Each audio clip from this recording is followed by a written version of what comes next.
This tutorial video is designed to accompany the worksheet for lesson 13 of Learn Your Scales and Arpeggios for Saxophone, which introduces E-flat major with 3 flats in its key signature. It is important that you follow all the instructions on the worksheet, as this video will not cover all that is required by itself. Exercise 21 helps you ensure that you move 3 fingers perfectly together when moving between E-flat and F. You will also need to ensure a smooth movement between A-flat and B-flat.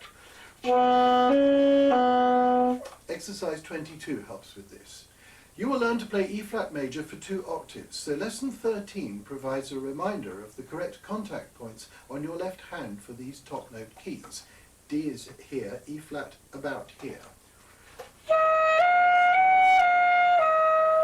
Exercise 23 helps with this finger technique.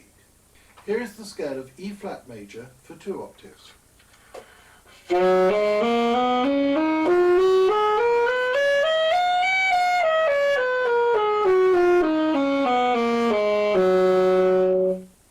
If you have been using the bis key fingering for B-flat in the arpeggio of G minor,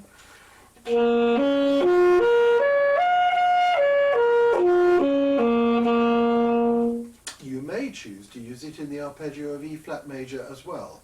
If not, you are advised to stick to the side key fingering. Exercise 24 will help you with this, whichever fingering you choose to use.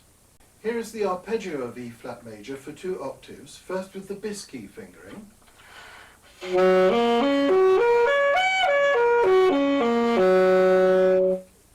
And now with the side key fingering.